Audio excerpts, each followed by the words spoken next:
Hello everyone, welcome back to my channel. कहानी की शुरुआत एंशिएंट टाइम्स में होती है, जहां हम एक लड़की जिसका नाम हुयान था उसे देखते हैं, जो उसके पेरेंट्स का डिस्कशन सुन रही थी, जो उसकी शादी के बारे में बात कर रहे थे। हुयान की मॉम शादी को लेकर चिंतित थी, क्योंकि हुयान बहुत यंग थी और जिस फैमिली से उसके लिए रिश्ता आया था वो बहुत स्ट्रेंज थी। उनकी बातों से हमें पता चलता है इस शादी के बदले उनको बड़ी रकम दी गई थी और उसके बदले में उन्होंने हुयान का बर्थ डेट और बर्थ टाइमिंग के अलावा कुछ नहीं पूछा था। साथ में उन लोगों ने शादी के बाद हुयान से कभी न मिलने का कंडीशन रखा था। ये सारी बातें हुयान बगल रूम से सुन रही थी।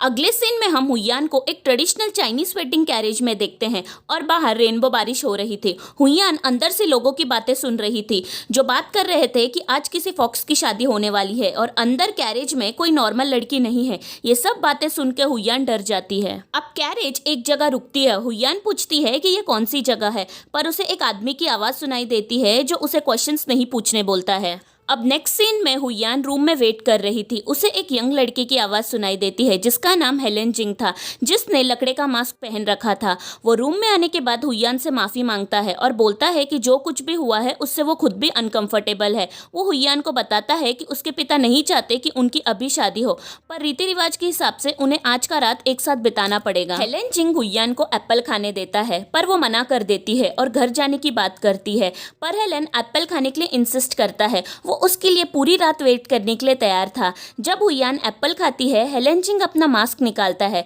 उसकी आंखें नीली रंग की थी। हेलेन हुयान को बताता है कि वो देख नहीं सकता। वो इस शादी के लिए माफ़ी भी मांगता है। हुयान बोलती है कि उसके माता पिता को इस शादी के बदले अच्छे पैसे मिले हैं और वो बहुत ही बदसूरत है। इसके लिए उसके मम्मी पापा उसकी शादी के लिए बहुत खुश है। पर हमारा प्यारा हेलेन जिंग बोलता है कि उसकी आवाज़ सुन के वो बता सकता है कि वो बहुत खूबसूरत है, जिसे सुन के हुयान स्माइल करती है। वो हुयान को बताता है कि उसके पापा ने बोला है कि वो जल्दी ठीक हो जाएगा, पर वो सिर्फ रात में ही देख सकेगा। अब हमें हेलेन जिंग का ओल्डर वर्जन दिखाया जाता है, जो अपनी रात में देखने की क्षमता को अपनी वाइफ को डेडिकेट करता है और खुद को प्रॉमिस करता है कि वो उसे ढूंढ कर ही रहेगा। अब हमें पता चलता है ये जो कुछ भी हमने देखा ये ग्वान पीपी यानी हमारी हीरोइन का सपना है, जो उसे रोज आया करता था। अब हमें हेलेन जिंग दिखाया जाता है, जो एक बिल्डिंग के ऊपर खड़ा था, जहां दो लोग आते हैं और उसे बोलते हैं कि उसके इस जन्म की आइडेंटिटी और घर और डॉक्यूमेंट सब कुछ रेडी है। अगले सीन में हमें एक स्टोरी नरेशन दिखाया जाता है, जो एक अलग प्लैनेट के बारे में था, जो एकदम अर्थ के जैसे दिखता था। जैसे अर्थ पे इंसान है वैसे वहाँ एलियंस रहते थे और उन्होंने ह्यूमंस की तरह सिविलाइजेशन बिल्ड किया था। पर वहाँ कुछ साइंटिस्ट ने प्रेडिक्ट किया था कि वो प्लैनेट जल्द ही नष्ट होने वाला था, इसलिए वहां से सारे लोग अलग अलग प्लैनेट में चले गए। उनमें से एक ग्रुप अर्थ पे आया, जो खुद को फॉक्स क्लैन यानी लोमड़ी समाज बोलते थे। लोग एक बड़े स्पेसशिप को जो समुंदर के ऊपर उड़ रहा था उसे देख के शॉक में थे।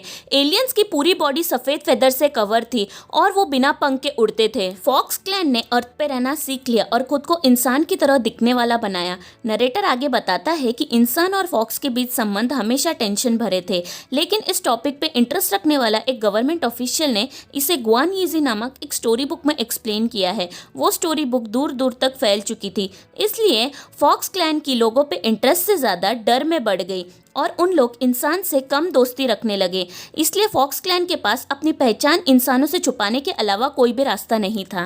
हेलेन जिंग अपने नए घर पे आता है, जहां उसके दो असिस्टेंट ग्वान पीपी के लाइफ, फैमिली और फ्रेंड्स के बारे में उसे बताते हैं। पर जब उन दोनों उसके बॉयफ्रेंड के बारे में बताने वाले होते हैं, वो उन दोनों को रोकता है और बोलता है वैसे भी वो कुछ दिनों के बाद ग्वान पीपी के लाइफ से गायब होने वाला था। हेलेन अपने असिस्टेंट को पीपी के कल के शेड्यूल के बारे में पूछता है, क्योंकि वो कल उससे मिलना चाहता था। अगले सीन में पीपी अपने दोस्त ट्यांगशिन को बताती है कि कल उसने वापस वही सपना देखा जो उसे हाई स्कूल के समय से आ रहा था। ट्यांगशु सोचती रह जाती है कि उन सपनों का क्या मतलब हो सकता है।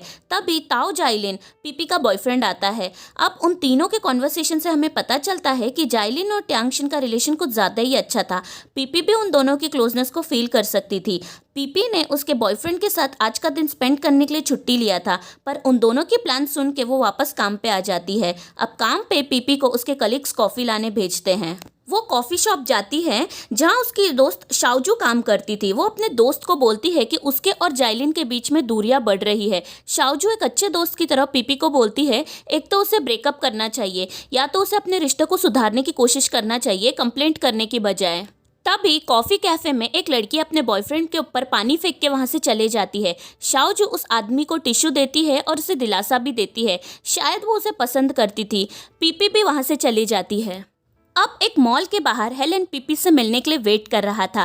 पीपी जाइलिन के साथ फोन पे बात कर रही थी। हेलेन पीपी की तरफ चलना शुरू करता है। अब दोनों असिस्टेंट डिस्कस करते हैं कि हर जन्म में हेलेन और पीपी यानी हुईयान जिसका पीपी के रूप में पुनर्जन्म हुआ था, उन दोनों को लव एट फर्स्ट साइट देख के बोर हो चुके थे। पर इस बार पीपी हेलेन को नोटिस नहीं करती, इसलिए हेलेन उसे बुलाता है तो पीपी को लगता है कि वो भिखारी है, इसलिए वो उसे चिल्लर और चिप्स का पैकेट देती है जो उसने शाओजू की शॉप से उठाया था। ये देख के दोनों असिस्टेंट और खुद हेलेन भी शॉक में थे। हेलेन पीपी को बोलता है कि वो भिखारी नहीं है, वो अंधा है, उसे सबवे तक जाने में पीपी की मदद लगेगी।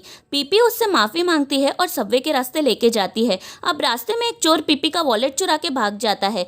पीपी भी उसके पीछे भागती है पर वो चोर बाइक चुरा के वहाँ से भाग जाता है। तभी हेलेन अपनी कार साथ लेके आता है और पीपी को कार के अंदर लेता है। हेलेन और उसके दो असिस्टेंट साथ में पीपी उस चोर का पीछा करते हैं और उसे पकड़ लेते हैं।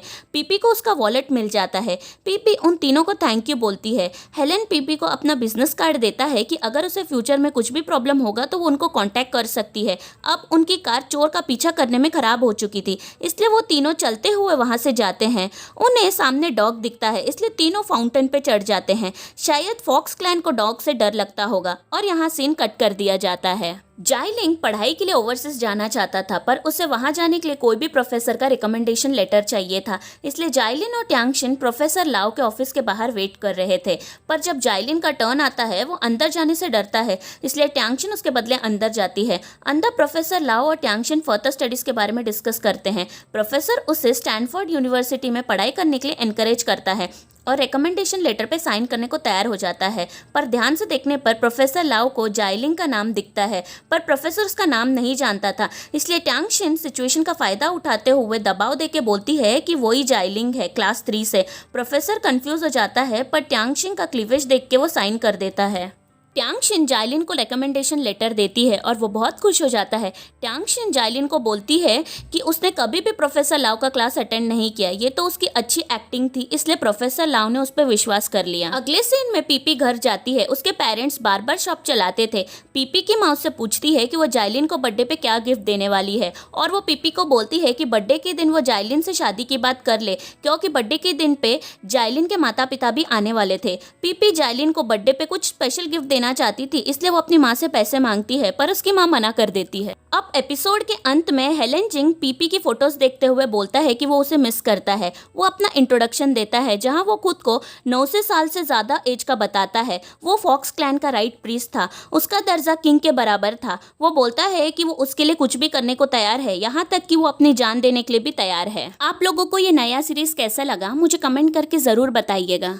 तो मैं मिलती हूँ आप लोगों से अपने नए वीडियो में, तब तक के लिए bye bye and take care.